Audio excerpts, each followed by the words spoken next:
Hey y'all, welcome back to Ramblin' Mama. I'm Lisa. If you're new here and you're into deep dives on true crime and also conspiracy, woo-woo, out there kind of stuff, please give me a subscribe. I think you'll like what you see. All right, y'all won't believe this. We recorded this interview over a year ago. That's how long I've been sitting on it. And it's for a host of reasons. One of them is where I was in my YouTuber journey a year ago is I had just hit 1,000 subscribers. I had a little bit more than that. And when I announced that I was going to release this video, I got a few not supportive, whatever, troll types comments, and I lost some subscribers. And I think it triggered this fear in me that I think it's just an old fear about, oh, if I'm my authentic self, that won't be supported. Sorry to get deeply psychological or whatever on you. But so I was like, they don't want to see this. They just want the true crime stuff. So I went back to that. But after a year of putting out videos here and there and not being as consistent as I'd like to be, although I have been more recently, check those videos out, I decided that, like, what the hell? I should be as authentic as I want to be because, frankly, the stakes are pretty low. Uh, Literally, I earn $100 a year from this channel, which I'm not complaining. I'm just saying, putting it in perspective. So, all that to say, I hope you enjoy this conversation that I have with my good friend and psychic medium, Kia. Kia offers sessions which she calls conscious attunement. So she uses her psychic gifts, and it's always with the aim of getting you to a better feeling place in your consciousness. I hope I can explain it like that. But I saw her when I was struggling with postpartum depression and losing my job, and she helped me so much. It was incredible. I got insights on where to go, where to pivot, what was happening, and literally to the week she saw when I was losing my job. And I remember emailing her the day I got laid off saying, "You were right." Anyway, so this conversation goes in a lot of different directions. It's very woo-woo. It's very, I don't know, kick back and drink some matcha tea, enjoy. These are the types of conversations I'd like to have with my friends. And at the very end of this cut of it, I asked Kia about a specific case. Remember the Chad Doerman case, which I haven't been following, but it's so deeply disturbing to me that I wanted her psychic insight on it. So, and if you want to see the answer to my question, you got to go over on her channel where we have the second part of this interview. And in that section, she also gives me a really in-depth reading of what's in my energy field, which is fascinating. And if you want to get a feel of what a session could be like for her, that's of her reading your energy field. She also does stuff that's like, okay, like very specific. Let's talk about my career, what's happening with this person or whatever. So, okay, without any further ado, let's get into it. Hello, Lisa from the future editing, and a little bit of a change of plans. Kia and I decided that I would also release part 2 of this video on my channel. So look out for that sometime next week. And the focus of her channel is going to be more of her music and everything now. Not as much tarot cards, astrology. Well, it wasn't really, she was doing cards per sign previously, and now she's going to be showcasing more of her music on there because she's a very gifted singer and songwriter. So regardless, please head on over to her YouTube channel, and if you are interested in having a psychic session with her, you'll see all the details in the description. Kia is multifaceted and multi-talented. In addition to being an intuitive guide and healer, she's an accomplished actress, singer, songwriter. She's lived all all over and has some wild stories from her days in Los Angeles, which I won't disclose. But if you're lucky, you can catch some of them on her channel. Her current mission is consciousness attunement. And the best way I can describe a session with her is like spiritual therapy. I reached out to her when I was going through postpartum depression, and she shared a couple of things down the road for me that I wasn't crazy about. But having that heads up allowed me to prepare for it. And ultimately, everything that we worked on together helped my recovery immensely. And I'm forever grateful to her for that. So I would like to welcome Kia. I'm honored to have you on my channel. Well, thank you so much. I'm so happy to be here and I'm so grateful for you and what a beautiful introduction. Thank you. You're welcome. Yeah. So, the way that this is going to go, I have some questions for Kia. We're just going to riff, and she hasn't gotten any of these questions ahead of time. The first thing I wanted to ask you is tell me about the process of you discovering that you had a gift. How old were you? What was that process like? So I would say I was little, like small enough that I don't even really remember how old I was. So a young child. And I remember seeing, I guess now what I would say were spirits or, ghosts, sort of energies in rooms and stuff. And I also knew things. Like I would know a lot of things. My mom would ask me questions and I would be like, oh, da da da da da is the answer. And she was always sort of surprised that I had sort of that knowledge and clarity at such a young age. But I, of course, didn't think much of it. Grandmother did also do work with spirits and ghosts and stuff. Not a ton and not like super openly, but it was something that sort of is in the family in a way. And my mom definitely had a few people visit her when they passed to say goodbye. And then she found out they had died later. So I guess when I was a kid, but I kind of ignored it and pushed it away. And then when it was like in college, it suddenly was like, okay, we're not leaving you alone. We'd like to help communicate through you.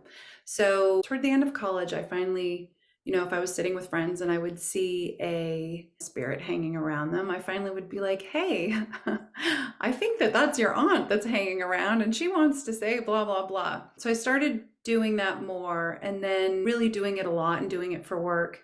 And so at the same time as having the spirits come through, I'm able to very clearly feel into the energies. So not just the energies of those who have passed, but the energies of those who are here.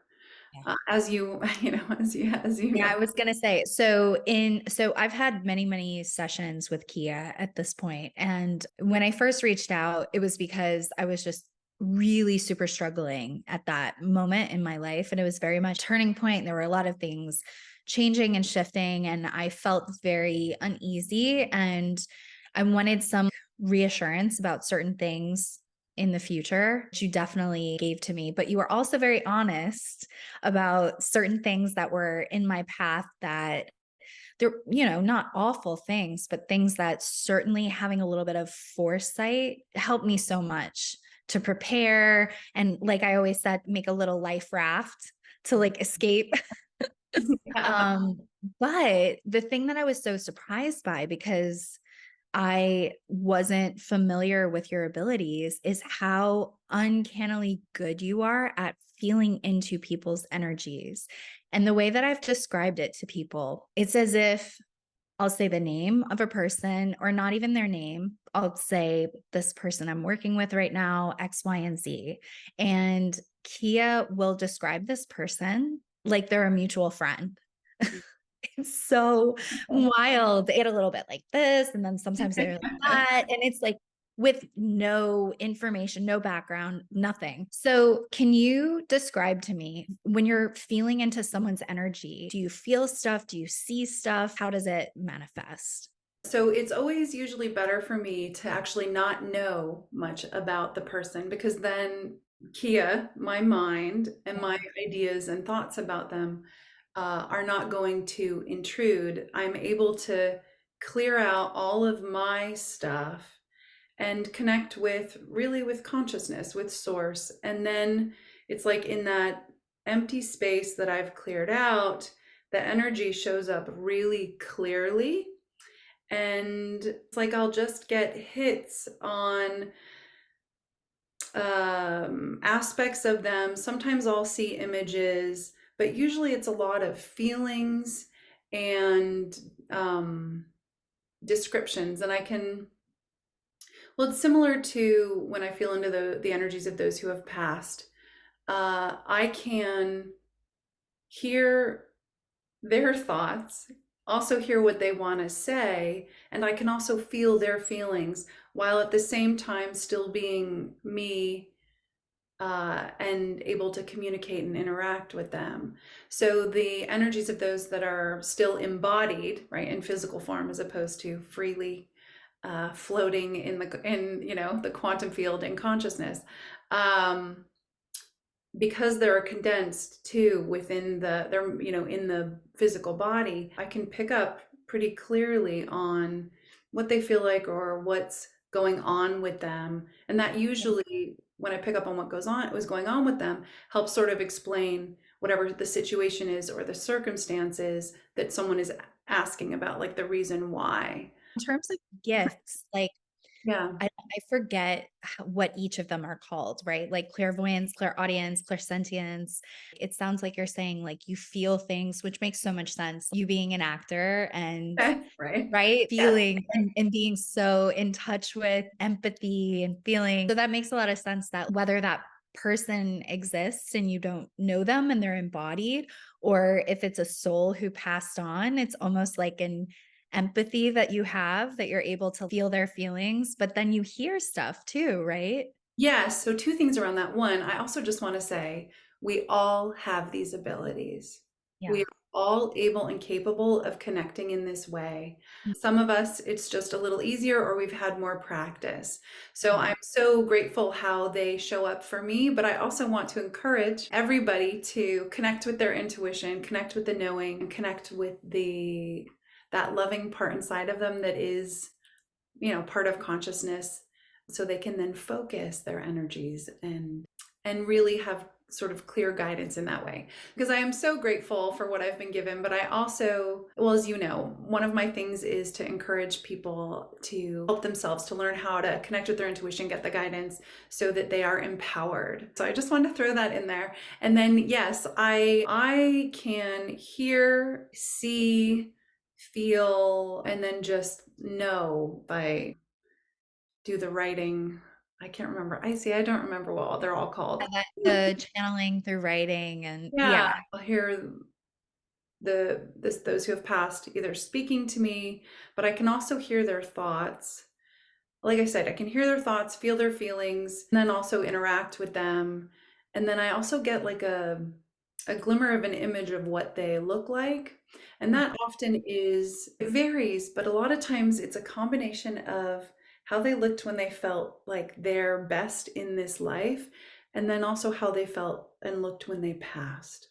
Mm. Or if there's something that they are working through in their evolution on the other side, sometimes it will show up like an image, like it does when I meditate before sessions. Yeah. And then that will give me some clarity as to what they want to work through or what they need to work through with whoever is sitting with them and has showed up to work with them. Yeah. Yeah. So to clue in our audience on what your process is like when you have a session with Kia, which I highly encourage you to do. It's awesome. She meditates and then she usually comes with a couple of images that showed up.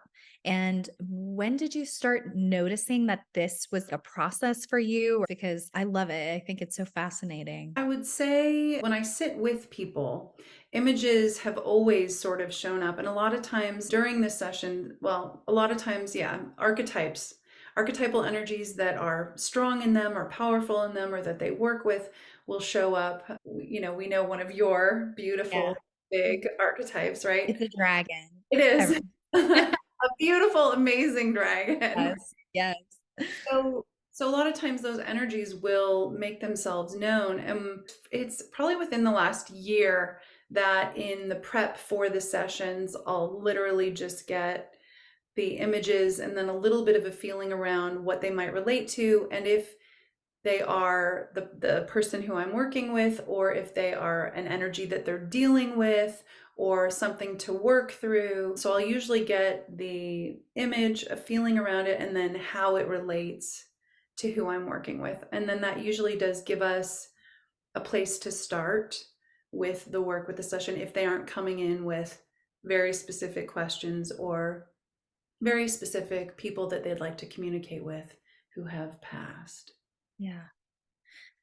When you were little, did this gift scare you? Totally. Yeah, Yeah. 100%.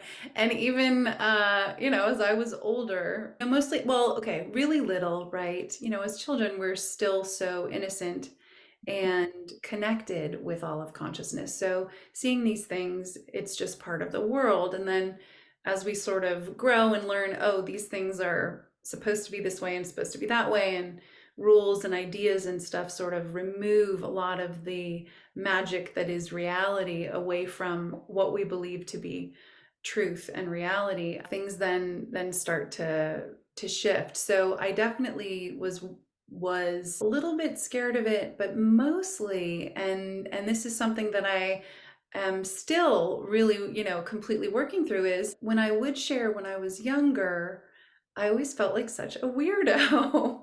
And there was some judgment. And I would say today people are so much more open about intuition, and also science has really started to prove so much more with the quantum field and with how energy really works. So there's a lot more Even openness. brainwaves in psychics, like I've seen, I can't remember where this was, but them showing the brain activity with those nodes that they hook up. And when the psychic was channeling or getting intuitive hits, the brain waves totally changed. And I want to say they're kind of going into gamma or something like that. But whatever it was very clear this was a heightened period of activity that was different from anything else, the control or whatever. Oh, that's awesome. Well, Yeah. yeah, so things are so yeah, so there's much more information, there's much more acceptance, but I definitely when I was younger, I felt very weird. Well, and also a few people when I would be like, "Hey, I think that's your aunt that's hanging around." They were like, okay, nice being friends with you. See you later." And I was like, "Well, that didn't go very well." So that also was part of why it took longer and part of my hesitation. And I still, while I really am so grateful for the gifts that I've been given and for the opportunity to use them to help people heal and grow and evolve. I still every once in a while I'm like, am I just such a weirdo? But I'm grateful, really. It's if this is how I'm meant to be of service and how I can be of service, then that makes my heart happy. So Yeah. Well, and you use your gifts in really beautiful ways.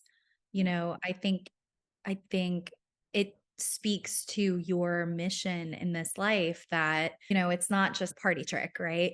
It's kind of a jumping off point for helping people heal. that's right. And same with, so like my work with the tarot cards, Yeah. readings that I do. For me, I tap in and I channel and I have clear intentions before I pull the cards, even in choosing which deck to work with on which day. Yeah. Um, and then it's really my intention to bring more consciousness and healing to people through the card readings themselves. Glad you brought up tarot cards because one of the questions I wanted to ask you, and this kind of relates to what you were talking about before, understanding your gift years ago before there was greater acceptance about that. And I guess for me, I always being raised Catholic or whatever, but I didn't want to see any psychics because I thought, and this is similar to what I thought about therapy too, which is really interesting. I had this doomsday vision of going to see a therapist where I would open my mouth and then get locked up in an institution right away.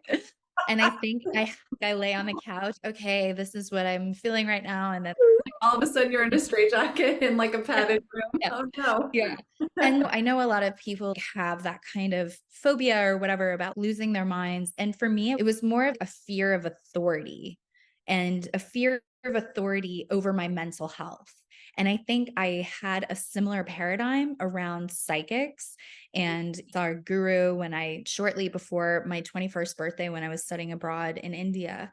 And I was shaking when I went to see him, and I really didn't want to. My friend really encouraged me, and she's like, I had an amazing time. And I wrote everything down, and everything that he said came true. It was very similar to what it's like having a session with you. Look out for this. This is really important to you, so make sure you cultivate that. But what I was going to say about tarot and the Ouija board and this whole realm of spirituality, I think being raised Catholic, and even now, I hear so many messages about those being portals for inviting in evil spirits. And I don't know, that whole area is very confusing to me. So I'd love for you to weigh in on what your thoughts are. Okay, so in my experience, Yeah. and I will say, so no matter what we do, it can be done in a good way or a not good way. And when you work with cards and the Ouija board, I'm going to save as its own separate category Yeah. because of my experiences with Ouija boards. When you work with tarot or oracle cards, and actually what's so nice is most of the modern ones are all about consciousness and bringing more love into the world, and they're really about helping people evolve. So already in their creation, there is all this positive energy. But whenever we are working with energies and we're calling in things, it's really so much about the intention that we have and the energy that we hold. So I still pray, bless, thank, and have very clear intentions for what I want to do every time I do any kind of work. And also, from my understanding, white magic and black magic are very different in that white magic, you have the permission of the person that you are working with, and your intentions are for healing and helping, right? Doing good. Black magic, you often do not have permission, and the intentions may not be, right? They're not as good. They're not necessarily for evolution. So when you work with cards and you work with other tools, your intentions and the energy that you bring to it makes such a difference. And you have the power to include energies or exclude energies. I always say only energies that are helpful and healing are allowed in this session. And I make very clear boundaries that energetically then the energies follow. So they can be used for good or bad. Know that if you're working with them and it's something you're curious about doing and interested in, just hold positive intentions, make that clear, and really trust that that's what's going to happen. And as far as connecting, so that you can know that you really are in tune, do your best to meditate, to pray, to take some time to breathe, right? Some nice breathing to clear the space, open yourself up, and say, only helpful and healing guidance is what I know is going to come through this. And thank you. And be grateful to the universe for providing that. And that is what will show up for you. Now, for the Ouija board, I had some experiences as a child that were very negative with the Ouija boards. And unless you are very clear, at least so this is just my experience in working with Ouija boards, unless you are really clear at closing the gate, closing the door, and closing the portal. Like tarot cards is really much more about a direct connection with source, with God, with the universe. The Ouija board really sort of opens up to whatever energies are hanging around. So it's more likely to pull in things that are potentially negative or not about healing, not about being helpful. And so if the Ouija board is a tool that you are wanting to use, it's very, very important to be clear and specific about intentions and about what energies are allowed to come through. And then when you are done, to close everything out. So Yeah. that's my, and the Ouija board is a very long story, so I'm not going to go into it, but some crazy things happened. And also, I did have one experience where I went to someone's house to do a reading for them instead of, this was before Zoom and stuff. And there were a lot of really dark energies just kind of hanging around. And it was very weird because they were lovely when I had spoken to them on the phone. But when I got into the house, there were a lot of energies. And we ended up talking with her brother. But there were all these other energies that kept interrupting and coming into the reading. And afterwards, I had said to her, it's really strange that there's so much other stuff going on. And she's like, oh, well, I talk to my brother all the time through the Ouija board. And I was like, oh, well, just so you know, you may not be actually talking to your brother all the time through the Ouija Yeah. board. So that's sort of a shorter but additional experience that I had that was, so I don't love them, but the tarot cards and the oracle cards can really be beneficial if you're looking for guidance and you hold that connection with highest consciousness and those positive intentions for help and healing and evolution. Yeah. It sounds like the Ouija board is so open. Anyone out there to help move the thing and get letters and give me a message. Whereas with tarot, looking for the highest guidance and wisdom and assistance, and then you're going to pull a card and see how you can help someone in a certain astrological sign or a person you're having a session with. So it seems that difference is a lot more specific with tarot and guided, and your will and intention is very clear, especially when you think about it in the sense that it's marketed as a game, right?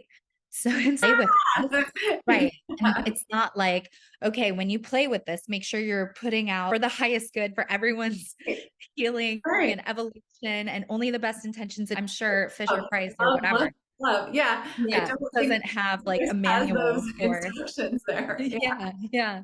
But it really worries me because, that era when you're a little girl, and I mean, I'm sure it was very different for you because you were getting actual hits and images and stuff. But there was a period of time, a sleepover era when that was like Yes, yes. thing, And right? those are some of the bad experiences. Praying and please God, only good spirits. Please. And I'm sure all the other girls were like, what is that weirdo over there doing? Yeah.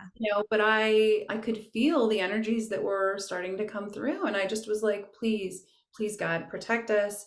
Only good energies, and that was probably 10, you know. Yeah, because I feel like if it happened to me, it's probably somewhat universal, at least in Yeah. this part of the world. But the big things that we would do, the parents would go to sleep and then we would start telling ghost stories. We would start doing like light as a The feather, feather still as is a a boy. board. Uh-huh. Yes. And Bloody Mary. Did you ever Uh-huh. do that in the mirror in the bathroom? Yes. Like little people conjuring. And I was never at a party with a Ouija board, but it was always on the table as an option. I remember someone saying, oh, yeah, we could buy one and play with one, maybe at the next sleepover. And it just never happened. So I think when I hear stuff like that, it really freaks me out because I think of my 10-year-old self and how easy that would have been for me to be in a situation like that. And again, there are ways to protect yourself, and I will always come back to as much love as we can hold, right? Because ultimately, love is what overcomes everything. And so, if you can be focusing on the love that is always within you and let it fill your field, Yeah. your energetic field is automatically protected. But there has to be the consciousness and the awareness. And of course, as little kids, we're not thinking. Again, it's supposedly a game, but when that little thing starts moving and nobody's pushing it, there's something going on, like there's Yeah. something else moving. Yeah. Yeah, which leads me to another question. One thing I really wanted to get your opinion on. I think I mentioned it too briefly, maybe in one of our sessions, where I was at a meditation retreat, deepen meditation, and right across the way from me, this woman screams out, no, don't touch me. Get away from me. And up until that point, I felt like I had a very innocent understanding of the universe where my model was like, if it's disincarnate, it's benevolent and pure. And if it's Yeah. incarnate, it has the ability to be benevolent and pure, but also it has the ability to be an a-hole and stuff too, right? But for some, I guess maybe being raised Catholic, obviously I knew about the devil and the devil's spoken of a lot, but there's so many images of angels and saints, we're just images of angels, the specific prayers for those angels. So I think I just had such an understanding of, well, that's where good is. And here is the realm of fallen from grace, and we have the ability to mess up or to do good. And when that happened, I needed to start from scratch. That's a long way of getting around to my question, which is, Okay. I don't even know if this is possible because you have no information or whatever about this lady. Could you feel into her energy and see what happened? Is that possible? So as soon as you brought it up, the Yeah. first thing that came to me was she was reliving a past experience for herself that was being brought up to be cleared. Mhm. That's what it feels like for me in regard to that. But the beauty of her experience is that it brought you to exploring and investigating in a greater way what duality is, what does it mean, what is consciousness all about. That's what it feels like, because I don't feel like there was an entity attacking her, anything like that. It really feels like she was deep and emotional stuff came up and she just wanted to get it out. That was her part of her clearing. That's what it feels like to me. So, but I love that. I mean, I'm sorry that it scared you. It sounds like at the time and freaked you out, but I love where you went with it. Yeah. Really, we're like, okay, wow. The energy of angels, that beautiful golden, I think of it as like golden light. I see them all as like beautiful, bright lit up, golden, shiny, sparkly orbs that love us, protect us, help us. But they're also, as everything, a part of us, right? We're all made of the same stuff. We are all part of consciousness. We are all different expressions. And if you think of God as having infinite expressions of God through us and through every aspect of creation. So God is in us, we are a part of God. So those angels, while they are, because we are in human form, they appear as separate entities. Ultimately, they are part of us. So duality exists within our physical world and within our conceptions, but ultimately everything is one grand whole that is God, source, Yeah. consciousness, the universe, however you want to term it. So Yeah. those angels exist, and at the same time, the energy that is the opposite of angels exists, right? Yeah. But ultimately, it's all God. And when we come back to the unconditional love within, all of it becomes unified. The excess stuff outside, it exists, but it's not, I don't want to say an issue within our field or within our realm, but it's not, we then are one and in union with the divine, so that whatever appears to be the opposite of the divine is no longer a part of reality, our reality that we're experiencing at that moment, if that makes sense. The analogy that some people say, there is no darkness, only the absence of light. Yes, Yeah. exactly. Beautiful. Yeah. Yeah. Yeah. Yeah. And when you're talking about duality, Dr. Joe talks about the heart being the center of the union of polarities, Yes. That's exactly right. 100%. That is which makes sense to me from a visceral sense. When you're in your heart energy, it feels like you can hold that contradiction or that duality of there being light and dark or light and absence of light. There's no conflict in right. that heart energy. That's right. No, and that's also where compassion comes from, right? Mhm. And when you're in that state, then you can be compassionate for what is, quote, other, right? What Right. is different or the opposite. And in that, everything becomes unified and one again, because the love, the energy is the same that's being held for the other, that is being held for yourself. And Yeah. that is true love, true unconditional love. And that is right, God love. The experiences I've had in those workshops of energy moving through me is so, there is nothing but pure love. There's nothing but the highest level of consciousness. And I don't know if angels were present or if it was just pure source or a combination. And obviously, in a certain sense, there is no difference. Like you were saying, it's all just different expressions of consciousness. But you can't convince me that that isn't of the highest good, divine.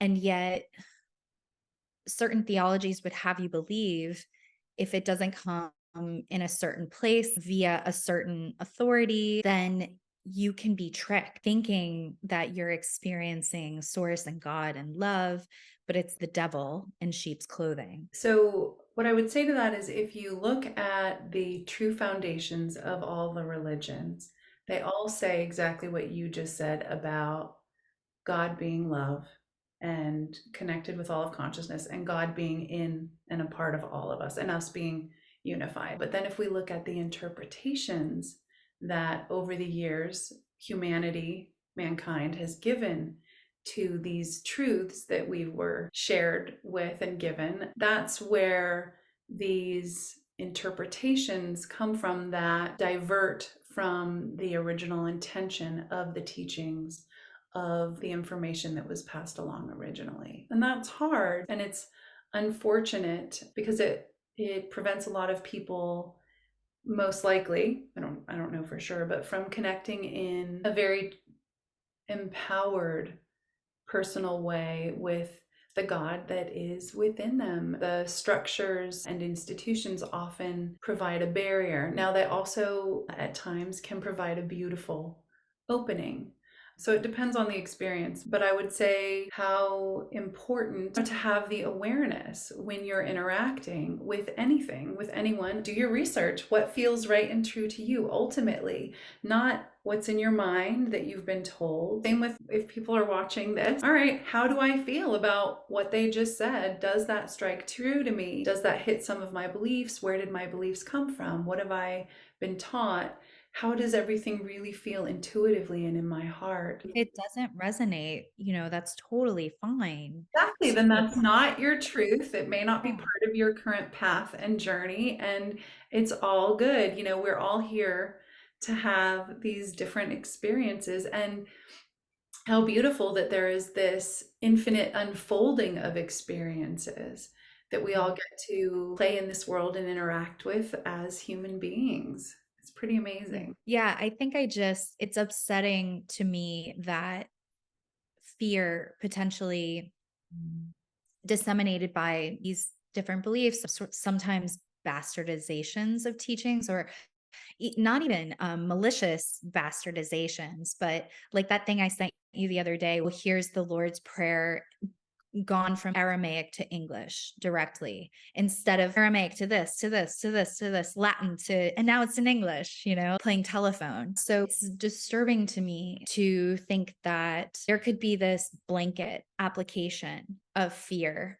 on processes or tools or experiences that fall outside of these very designated, these are the sacraments, or this is what it is to go to temple, or this is how you do prostrations in a Buddhist temple. I think it was that fear of those teachings that I inherited that kept me for so long from seeking truth within myself, from fully embracing that I have such a strong connection to source. I think I always felt it in my heart, and I always interpreted it as just being moral and ethical, encountering Black beauty and different stories about animals when I was a young kid, or even biblical stories. Like my mom gave me this adorable kids Bible, and it was very love centered and not very fear based. I remember as a little kid in my little playroom, she gave me a chalkboard,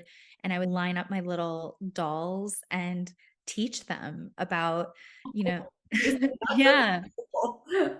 Yeah. This is what Sweet. happened in the temple, and the story of, I can't even remember the names of it, but the little baby who, I mean, that is kind of violent, with the two mothers, and the true mother being the mother who wouldn't allow the baby to get severed. Yeah. Yeah. Prayers and stories about angels and stuff like that. And there was a lot of songs that I knew back then that were about angels and stuff. So I had that connection in a very easy, not conflicted way. But when it came to that connection being more personal and independent of dogma, Mhm. I didn't have that. So I had this whole chapter of my spiritual life that was very lost and challenging. And okay, then never mind, none of it is real. And Mm. then having to kind of slowly build up from that. I feel sorry for people who have an innate knowing of what the divine is. And because of what they've been taught in their minds, they reject it and sort of sever themselves from it. And I know it's everyone's own journey and all of that. And they'll eventually arrive at what they need to arrive at. But I don't know. I can't help but say, like, thumbs down for me. Well, so I would say everyone has that connection in them, right? Ultimately. Yeah. Yeah. Um, and it is unfortunate because you have the experience of what it feels like, right? The joy, the gratitude, the peace, the overwhelming love, the compassion, all those beautiful things in knowing the depth of connection. And so, of course, you wish that for other people. Of course, you wish them peace and you wish them love and freedom and joy and all those things. And yes, as you said, also, we're all here for a different journey. We are all in different stages of our evolution. And our human experiences all shape us and make us, create for us different beliefs because we all have such different experiences. And that's why there are so many different beliefs, so many different opinions and ideas about what's true, what's not true, how things are supposed to be. There's fact, there's science, there's things that are empirical truths, right? But as far as dogma and belief systems, and we all have had such different experiences, we all see things differently. And that is why we have these different, at least in my experiences in doing sessions with people, in some sessions, the energy of aliens would show up because for that person, that's their belief system. That's how they understand things. That's how things work. Another person would have angels show up. So the energies are all available to us and they show up in the ways that will connect with us and help us evolve in the most powerful way. And that's definitely something that I've learned in working with a lot of different people who come from a lot of different backgrounds. Yeah. We all have had such diverse experiences. And so it's also very important to be open to these different forms of energy and forms of truth ultimately, because that's what they end up communicating. And I'm with you. I wish unconditional love and peace and joy and freedom and that knowingness of connection with consciousness, God, divine, the universe for everyone. Because what a world it would be if everyone was confident and full of the unconditional love in that experience. The world would look very different than it does right now. Yeah. Yeah. And I saw this poll on one of those near death experience channels, and they gave two options: Yeah.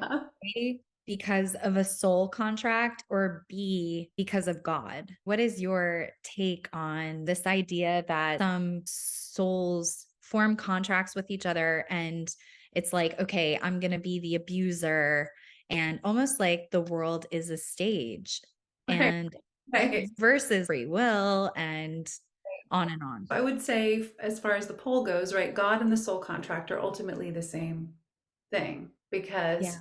you being part of consciousness and one with God, an infinite expression of God having its unique evolution. I mean, God gets to experience and be all of us all the time in infinite ways and beyond what we can see in our physical reality. As far as soul contracts, and I too am growing and evolving in my awareness and my knowledge and my experiences. And for a long time, I was like, oh, I don't know. I'm not sure how I feel about the soul contracts and soul groups and stuff. But through some experiences that I've had, some past life regression experiences, and also just working with the amount of people I have, I really do believe that our purpose is evolutionary, that consciousness is always working, that God is always working to grow, to expand, and to come to the ultimate truth of that unconditional love. And then once we're in that place, then of course we are bliss, ecstasy. We're all there, but we're all working towards getting there. So yes, I believe that our souls did say, okay, here's what I want to learn in this lifetime. And the main points, right? Sort of the larger things, not necessarily every little tiny detail, because I do believe we have free will. I don't believe that coming in with a purpose and a goal and a path towards evolution prevents us from having free will. I think ultimately there are like larger benchmarks that as we live, we will hit no matter what. And a lot of them are things that most of us hit ultimately, which is coming to the awareness of consciousness, coming to this connection with the divine, with consciousness, and how we get there. We all just have these beautiful different paths. So within this agreement, this contract that we've come in so that we can evolve, we have free will, we have different ways of getting there. And then as far as soulmates go, because this is always such a big question for myself personally, like I can be super clear on other people when they come to me, but for myself, I'm always like, oh, I don't know, because again, I feel like that's how all gifts and perspectives are, right? I feel like I give really good advice to people. It's right. not intuitive guidance or anything like, I mean, some of it is slightly intuitive, but it's not like psychic gifts that I'm sharing with people. But at the same time, the shoe's on the other foot and I'm struggling with something. I can't see it. You can't Right. see Well, and the that's bottle from the inside. That's why we need other people. We need these beautiful reflections, right? Otherwise, we would all be in our own little world by ourselves. God wouldn't have put us, consciousness wouldn't have created us all to evolve and share. But I also feel, as far as that goes for me, when I work, as I said earlier, I'm able to clear my thoughts, my ideas, my feelings, my psyche, my personality, get my persona out of the way so that I'm just open and connected with consciousness and source. But when it comes to me, I'm like, come on, Kia, just clear everything out and then ask and see how it feels and make it be like when you're in a session. But it's really hard, so I still go back and forth. So, okay, so sorry, soulmate. With soulmates. Yeah. There have been two that I have felt have been soulmates, like Yeah. 100%.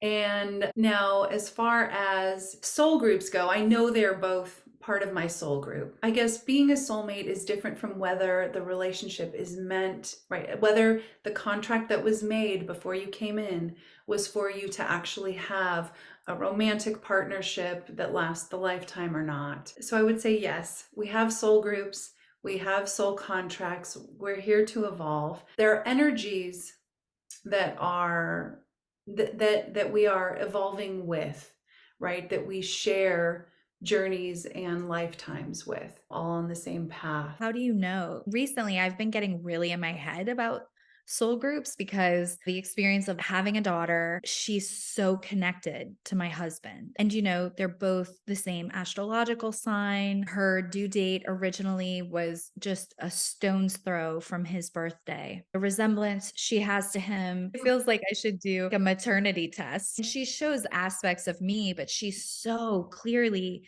him. And are they in a soul group together? But like I'm not in their soul group. No, you're totally And with then I them, think of my and then friend. I think of friends of mine that I've been really close with at a certain point, and now we're not close, but like we were so close when we were close. Is that someone in my soul group? And we're still in the same soul group, but our paths have gone in different directions. I don't know if the soul group thing has been helpful to me recently. It hasn't given me comfort. It's more just given me confusion and stress. So, what I would say, and this is my personal experience, and this is not something that I've studied a ton, but Right. based on my personal experience and some of the work that I've done with people, I would say if someone had a profound impact on you, moved your evolution, that was part of your growth and your and you evolving to a higher state of consciousness or just deeper connection and more awareness of it, or a deep experience of unconditional love,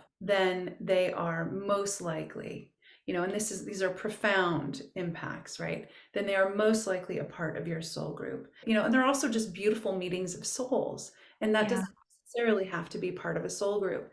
But Yeah. and there are people who will impact you as far as decisions and choices you make in this, 3D, whatever, material, physical world, however you want to call it. But the ones that really you have that profound, deep connection with, at least for me, that's how I'm like, okay, I'm pretty sure that this person is part of it. And I think of it almost like layers or almost Mhm. like a tree. So if I'm the trunk, Mhm. the thicker, closer branches are really my soul group. But then you've got like the little branches that spin off of the larger branches. So those are like the next layer out. And then there's all the leaves. So Yeah. it's more like an ecosystem of souls that you sort of travel with. That's how I like to think of it. Yeah. Just the ones, that are the super close. You've definitely got your, at least with the three of you, that's a big part of your soul group for sure. And soulmate Yeah. for sure.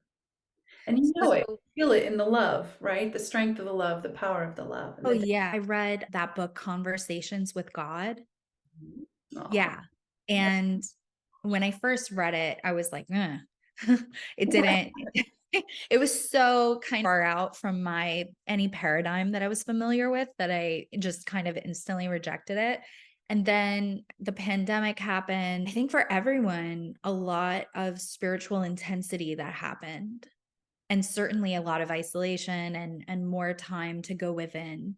And I re-encountered it during that time, and I was a lot more open to it. It was silly things, and it almost feels like being a kid thinking about the logistics of Santa Claus, how you'll get all fatutzed in the logistics. You're like, okay, but what about the ones without chimneys? And what about those who don't believe in Santa? There was a part where he says something about his mother, and it's like, oh, well, you've had lifetimes where your mother is your daughter, and or you've been married to your mother. And I think that stuff just like messes with me so much.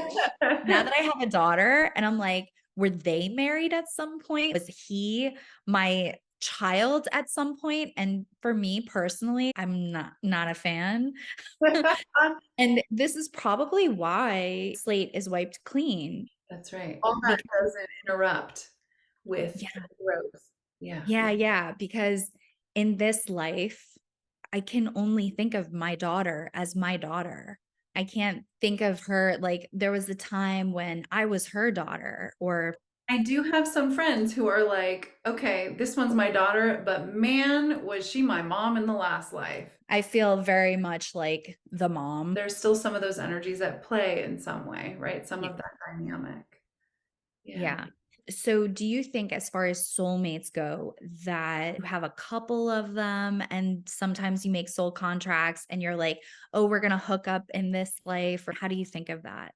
This just came to me right now as you said it. I would say, so I go back and forth, right?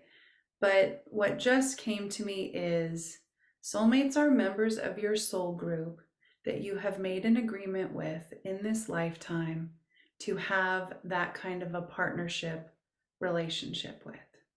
Yeah. Next lifetime, could one of the other members of your, and again, this is that immediate, this is the trunk. And there are some souls that choose to repeat that lifetime after lifetime. Like, yes, we continue to evolve. This is going awesome. We're going to keep doing this. And somewhere it's like, all right, we're going to meet in this lifetime, but you know what? We're not going to fulfill it because you're going to learn more going this way and I'm going to learn more going this way. Yeah. Or, all right, in this lifetime, we're doing this and we're going to do this way, but in the next one it's going to be better if I'm your mom. So that's how it feels to me. That's sort of what we all share as souls. And again, there are the peripheries, and it doesn't mean there won't be like flybys coming in, and also it doesn't mean that in each lifetime you have to connect with your soulmate. That experience is what will give you the greatest evolution. Sadly, suffering is a lot of what leads us to connecting with the divine within and searching and discovering so that we can find truth and heal. So in that sense, a lot of times people may not pair with someone who is in their immediate closest sort of circle of soul groups. But for a very long time I was like, there's only one. Yeah. But as I get older, things evolve, and as I have more life experience and also more experience working with people, we're all growing and evolving. Some of my beliefs and ideas shift. So at this moment in time, Yeah. that's how everything really feels. And that feels pretty true. So, Yeah, I've always had a problem with your one and only. I remember telling a therapist many years ago, "Oh, I think I could fall in love with just about anybody." And she was like, "Wow, really?" You know, there's attraction, right, which is its own thing, and then there's finding something about every living being that is so lovable and unique and special and particular to them.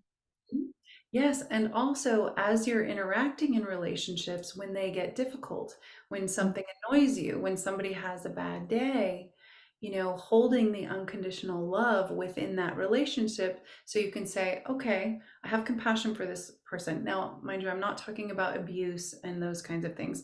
Always take care of yourself, protect yourself, and remove yourself from situations that are unsafe. But, someone's grumpy, they've had a bad day, you've been married for 15 years.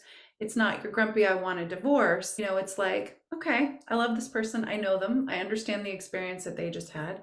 I'm yeah. going to let them have their experience. I'm going to continue in my unconditionally loving bubble. I think about, and maybe, bounces off of me, sticks to you. Yes. Right. So it's like when you're in that state of unconditional love, and which brings with it that compassion and that empathy and the acknowledgement and acceptance that we are all at different places. We are all learning different things, and we all have had different experiences, which give us such unique viewpoints. When you can have that perspective while you interact with people, you can allow them to interact as they are and to be as they are without it having to impact you, without you Yeah. having to suffer based upon their actions.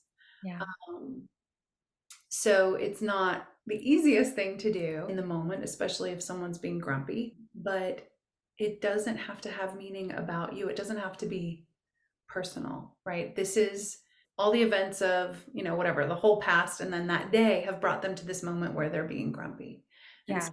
can just be like, okay, they're being grumpy. It's not about me. It's their experience. They would be grumpy if they probably were grumpy in the car on the drive home, or they were probably, And in that, it's all of our responsibilities to take our grumpy energy and to clear it out so that when we are interacting, we can all be in that place of love.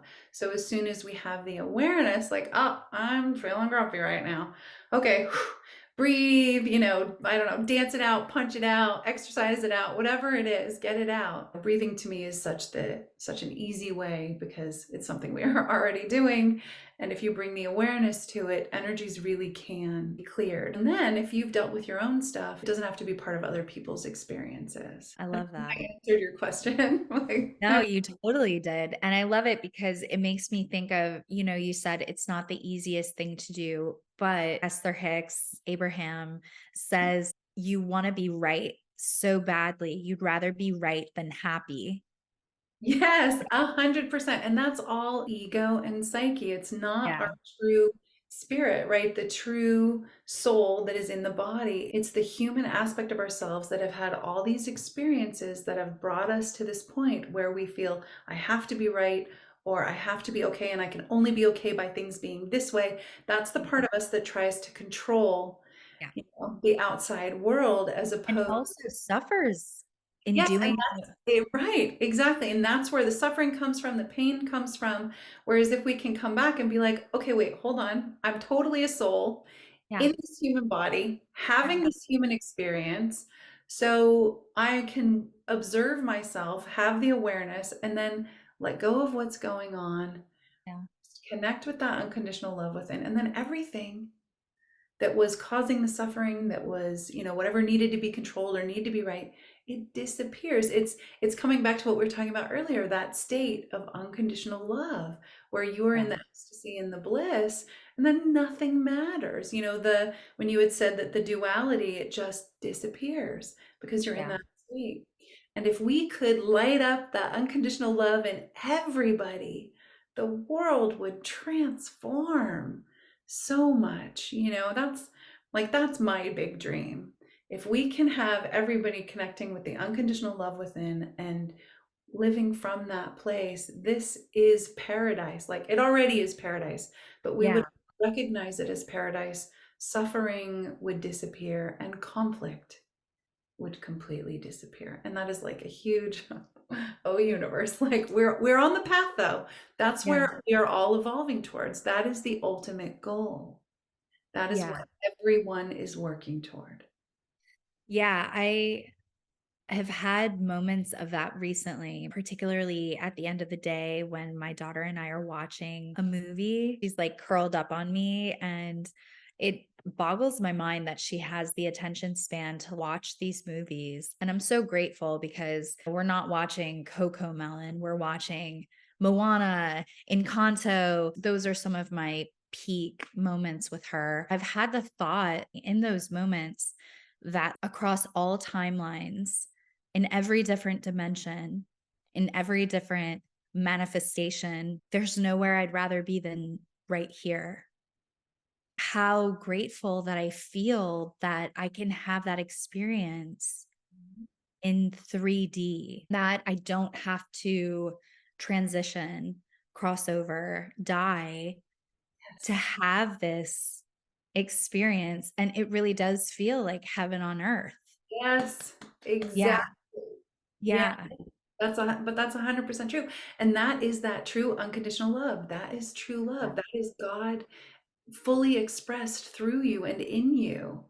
And Yeah. those are the moments that we all strive for, right? And ultimately that we can practice so that that is more of our continuous state. Again, Jesus was in that state pretty much all the freaking time. Yeah. I mean, and that's something to aspire to, right? Buddha was in that state all the freaking time. So it's like that's how beautiful and wonderful that all these elements came together that allowed you to have that experience and that you were able to recognize that experience, which then allowed it to expand even more. Because I'm sure you also felt completely at one with all of consciousness.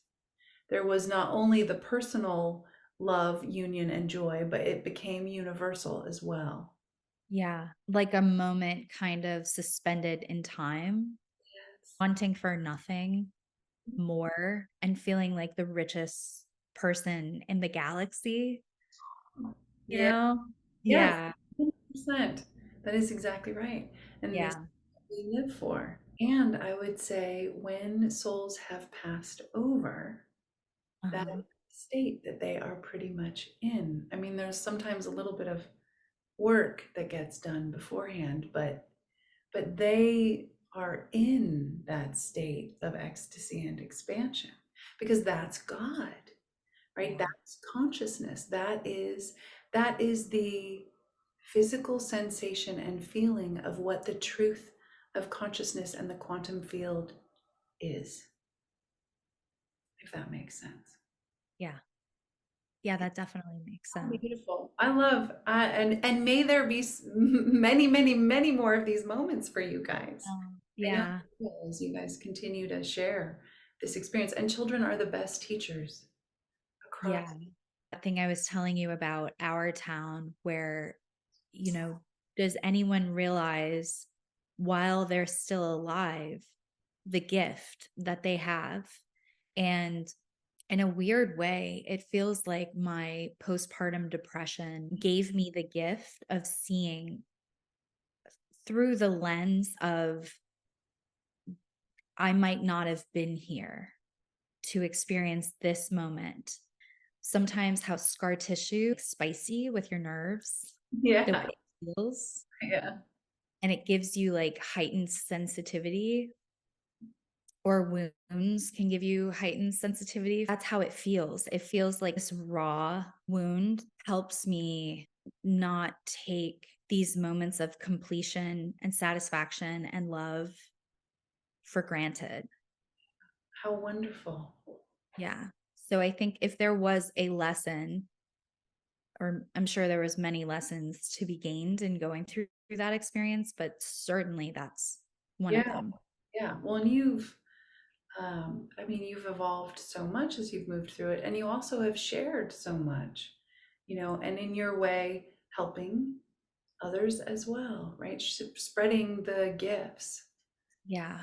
Just so Yeah.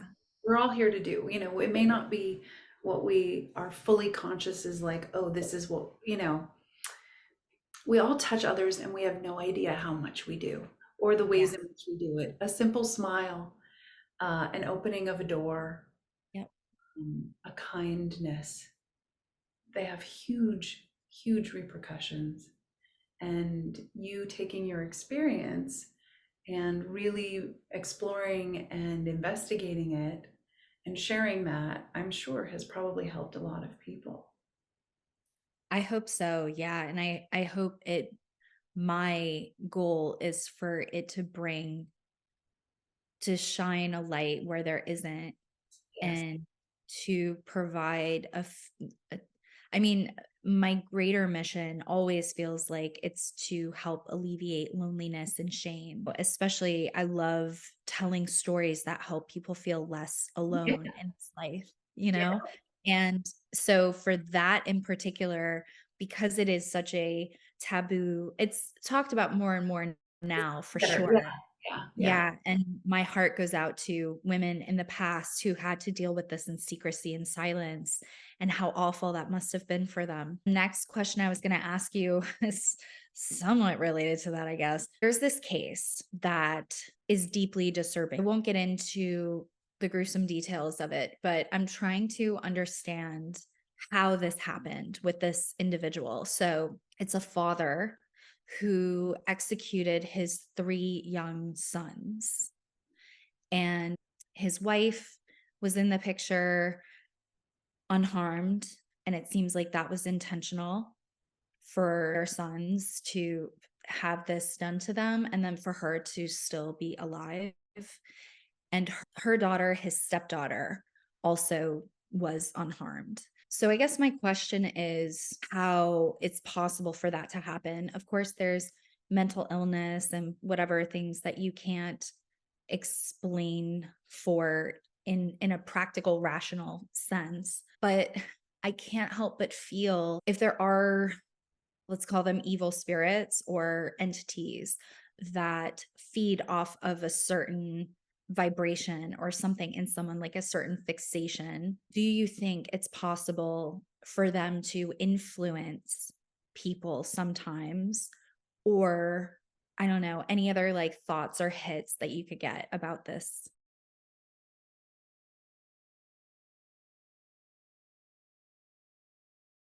On over to Kia's channel and also give her a subscribe. I've linked it in the description below, and also her website where you can book sessions with her directly. I highly recommend it if you're suffering or want clarity in any area of your life. Just being in her energy feels like it's healing. And then on top of that, you get clarity. And then on top of that, she really alleviates suffering and shows you how to do the same for yourself. So I hope you enjoyed. Please give a like and subscribe, and I'll see y'all next time.